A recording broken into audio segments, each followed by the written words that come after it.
Reed, you've been at this for quite a while. I've been in this league for quite a while. That might have been one of the most insane games I have ever seen in the AJHL. Maybe a coach's nightmare, but what allowed you guys to put together that great of a comeback, and what does it say about the tenacity of this group, too?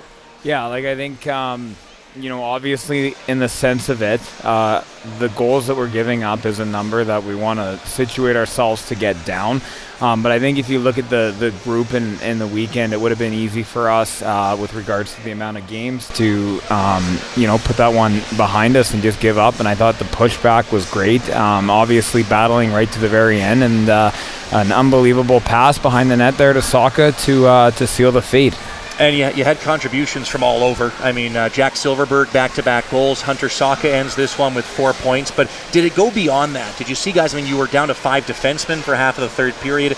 You had guys need to step up from the bench. You guys didn't hesitate to put those affiliates out there. 3 games in 3 days for them as well. What did you think of the way, even though it was a tough game defensively, that they were able to stay with it and maybe make things easier for the vets down the stretch? Yeah, I think, obviously with the affiliate players up front, you got Ewell, you got Gorley, and I thought Ewell played a fantastic game in terms of just his aggressiveness, his size, his ability to break up pucks, and then you got Gorley, who was very smart defensively, good sticks, played in situations that were difficult and challenging, but he managed it well. And I think you look at those guys, the minutes that they contribute were much needed in terms of resting our guys, and they were positive pieces of what brought us success today. Speaking with assistant coach Reed Nadowich after a 7-6 win over Lloydminster, and that comeback win can't happen, Reed, without a great power play effort by your team. Officially, they have 3 power play goals. I think it might have actually been 4. But you guys were dynamic on the man advantage every time you had an opportunity.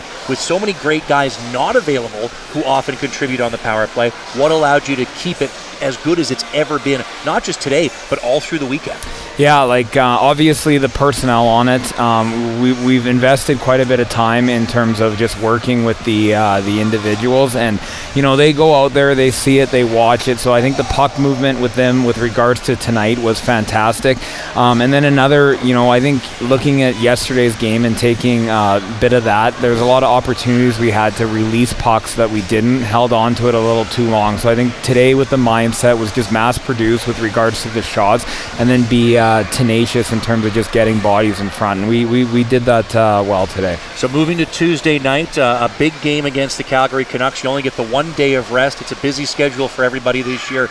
Calgary played today. They slipped by Olds in a 10-round shootout, but they've been playing very good hockey as of late. What do you guys need to do to try to replicate this offensive success? But like you mentioned right off the top, also make sure you're playing that containment defense that's been such a hallmark of your game these last few years. Yeah, obviously heading into Canucks with regards to tomorrow and tonight, we need to dial with our rest and recovery, make sure we're managed in that. And then, you look at a team like this Lloyd team where they had, the one line with regards to the offensive, Canucks have a little bit more depth in terms of that. So we need to be, we'll review, we'll watch a lot from this weekend. Obviously that goals against is something that we've historically prided ourselves with and still do. So it's an area for us that we need to focus and make sure we just get better with. Well, I'll tell you, Reed, I love the city of Lloydminster, but I'm very glad we don't have to come back here for the rest of the regular season.